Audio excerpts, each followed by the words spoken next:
मेरे सभी भक्तगणों को मेरी प्यारी सी राधे राधे। आज मैं आप सभी से एक महत्वपूर्ण विषय पर डिस्कस करना चाहती हूँ कि श्रीमद् भागवत महापुराण में अध्याय 3 के स्कंध 3 के अध्याय 12 में वर्णन किया है कि भाई ब्रह्मा जी अपनी पुत्री पर मोहित हुए थे। तो एक बार मेरी बहन से इसी विषय पर चर्चा छिड़ी। उन्होंने कहा कि मैं ग्रंथों का अध्ययन इसलिए नहीं करती कि भगवान जी भी जब इस तरीके से मोहित हो सकते हैं तो साधारण मनुष्य की तो बात ही क्या है। लेकिन उस समय मेरे पास कोई प्रामाणिक तथ्य मेरे पास नहीं था। लेकिन मेरी गुरुदेव श्री आशुतोष महाराज जी की आज्ञा से मुझे उनकी पत्रिका में इस प्रश्न का उत्तर मिला और वह आज मैं आप लोगों के बीच रखने जा रही हूँ। तो आपको भी क्लियर होगा कि कुछ बातें कुछ लोग अपनी मन गढ़ंत कहानियों के अनुसार हमारे सामने हमारे ग्रंथों के बारे में पेश करते हैं जो सही नहीं है। तो आज मैं आपको इसका प्रमाण के साथ श्रवण कराना चाहती हूँ कि ब्रह्मा जी अपनी पुत्री पे मोहित नहीं हुए थे। तो श्रीमद् भागवत महापुराण में सिद्ध किया कि ब्रह्मा जी देवी सरस्वती के रचिता हैं, पिता नहीं। ब्रह्मा जी और देवी सरस्वती का संबंध रचनाकर और रचनात्मकता को दर्शाता है, ना कि इस बात को कि देवी सरस्वती ब्रह्मा जी की पुत्री हैं। अब इसी श्रृंखला में श्रीमद् भागवत महापुराण में कुछ और भी प्रमाण है। श्रीमद् भागवत महापुराण ब्रह्मा जी के विराट व्यक्तित्व को उजागर करता है और ब्रह्मा जी हैं वो एक साधारण मनुष्य नहीं है, रुजू हैं। मुश्किल तब पड़ती है जब हम अपने सीमित सोच के दायरों में रहकर ब्रह्मा जी को समझने का प्रयास करते हैं। हम अपनी कल्पना के अनुसार ब्रह्मा जी को अपने जैसा ही एक मनुष्य मान लेते हैं, किंतु वास्तव में ब्रह्मा जी को हमारे ग्रंथों में रुजू की श्रेणी दी गई है। रुजू वो देवता होते हैं जो हमारे जैसे देहधारी नहीं होते। उनकी आकृति दिव्य होती है और वे अलौकिक शक्तियों के स्वामी होते हैं।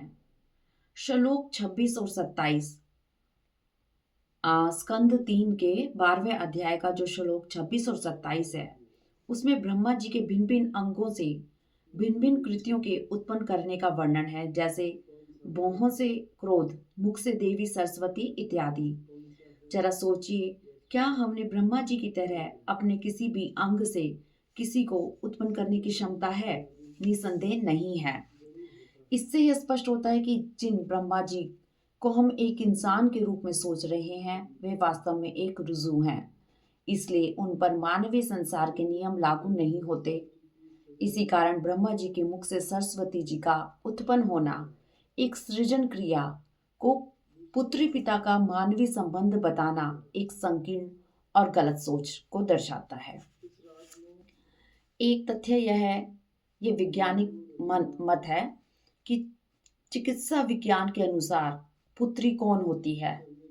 पुत्री के जन्म के लिए माता और पिता दोनों का होना आवश्यक है। विज्ञान कहता है कि जब माता के एक्स क्रोमोसोम्स के साथ पिता का एक्स क्रोमोसोम मिलता है, तब पुत्री का निर्माण माता के गर्भ में होता है। किंतु भागवत पुराण के तीसरे स्कंद के 12वें अध्याय का 26वां श्लोक के अनुसार सरस्वती का जन्म ब्रह्मा जी के मुख से हुआ है। इसका अर्थ यह हुआ कि सरस्वती जी की कोई माता थी ही नहीं, न ही माता के गर्भ में उनकी उत्पत्ति हुई थी। जब सरस्वती जी की कोई माता नहीं थी, फिर केवल पिता से पुत्री का जन्म कैसे संभव हुआ? अतः विज्ञान के अनुसार भी यह सिद्ध होता है कि सरस्वती जी ब्रह्मा जी की पुत्री नहीं थी। एक तथ्य यह है, मैथुन धर्म का आरंभ बाद में हुआ। भागवत पुराण के तृतीय स्कंद के 12वें अध्याय के 26वें श्लोक को अगर आप ध्यान से देखेंगे, उसका अवलोकन करेंगे, तो पाएंगे कि यहाँ कहीं भी मैथुन धर्म का वर्णन नहीं मिलता। इसलिए यह दृष्टांत जैविक संबंधों को नहीं, अपितु अमूर्त अवधारणाओं को प्रकट कर रहा है। पुराण में आगे तीसरे स्कंद के 12वें अध्याय के 54वां श्लोक, 55वां श्लोक और 56वां श्लोक में यह कथन मिलता है कि ब्रह्मा जी के दोनों विभागों से एक स्त्री पुरुष का जोड़ा प्रकट हुआ। उनमें जो पुरुष था वह स्वयंभू सम्राट मनु हुए और जो स्त्री थी वह उनकी महारानी शत्रुपा हुई। उन दोनों से मैथुन धर्म, स्त्री पुरुष संभोग आरंभ हुआ और प्रजा की वृद्धि होने लगी। इसका तात्पर्य यह हुआ कि जिस मैथुन धर्म से मानवी पुत्र पुत्री जन्म लेते हैं, उस मैथुन धर्म का उल्लेख तो भागवत पुराण में तीसरे स्कंद के 12वें अध्याय में बहुत बाद में मिलता है। इसलिए पाठक गणों, इससे स्पष्ट होता है कि सरस्वती जी के साथ ब्रह्मा जी ने कोई अभद्र व्यवहार नहीं किया था। इन सब प्रमाणों द्वारा ब्रह्मा जी और देवी सरस्वती जी का संबंध पिता पुत्री का है, इस आक्षेप का भी पूर्ण रूप से खंडन होता है। इस खंडन के बाद आइए अब ब्रह्मा जी और सरस्वती जी पर लगे दूसरे आक्षेपों को भी जानते हैं। आक्षेपकर्ता कहते हैं कि ब्रह्मा जी सरस्वती जी पर आसक्त हो गए थे। आसक्त होकर ही उन्होंने सरस्वती जी के साथ दुष्कृत्य किया। मत्स्य पुराण में ब्रह्मा जी का अपनी पत्नी सरस्वती की सुंदरता पर मंत्र मुग्ध होने का वर्णन तीसरे अध्याय के श्लोक 33 से लेकर 38 में मिलता है। ब्रह्मा जी सरस्वती जी की सुंदरता पर मोहित हो गए। वे बारंबार कहने लगे, कैसा मनोहर रूप है, कैसा सुंदर है। इसके बाद जब सरस्वती जी ने ब्रह्मा जी की प्रदक्षिणा की, तब हर दिशा से सरस्वती जी का अवलोकन करने के लिए ब्रह्मदेव ने अपने मुख के अतिरिक्त 3 और मुख प्रकट कर लिए। फिर अपने चारों मुखों से चारों दिशाओं में सरस्वती जी के उत्तम सौंदर्य का अवलोकन करने लगे।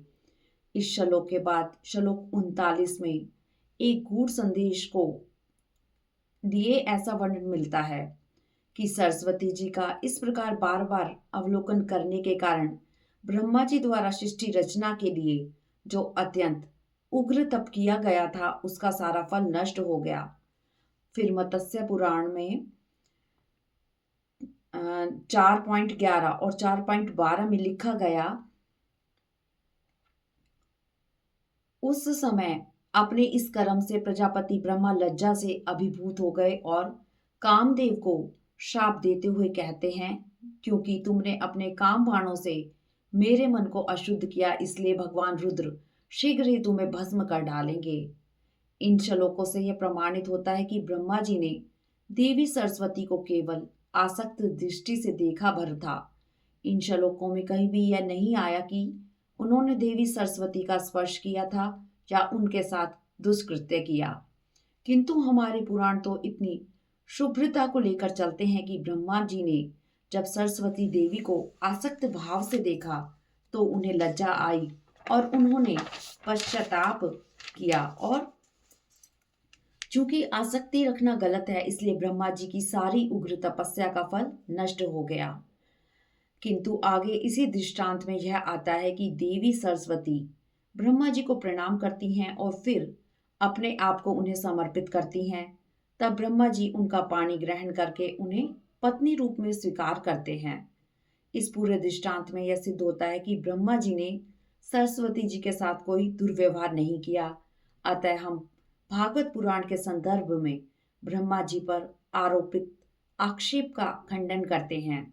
इस पुराण में तीसरे स्कंद के 12वें अध्याय के 29 श्लोक से लेके 33 श्लोक तक यह वर्णन आता है।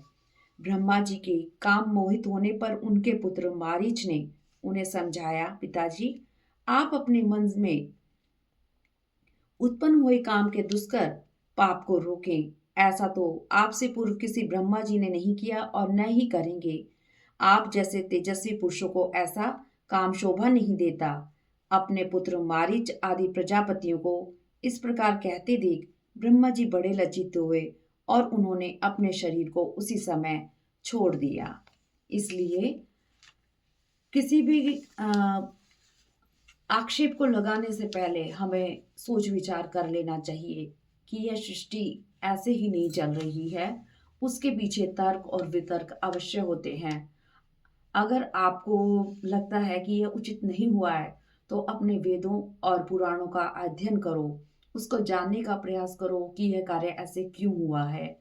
अगर आप उन्हें ना पढ़ सकते हो, तो किसी भी अच्छे वक्ता जो आपको अ, वेद व्यास जी होते हैं गुरु के रूप में मिल जाएं, या श्रेष्ठ वेदों का ज्ञाता कोई भी ब्राह्मण हो, आप उनसे इस विषय में अवश्य पूछें। लेकिन अपने मन की शंकाओं को भी अवश्य ही आप सभी को दूर करना चाहिए।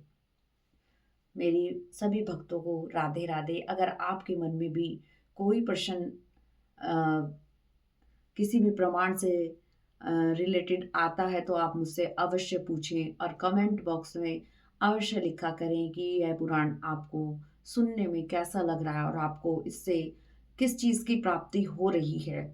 हर पुराण को पढ़ने से कुछ ना कुछ अवश्य परिवर्तन अवश्य आता है। तो आप सभी को भी अपने जीवन में अवश्य परिवर्तन लाना चाहिए। वेदों की ओर लौटो और अपने पुराणों का अध्ययन नित्य करो। राधे राधे।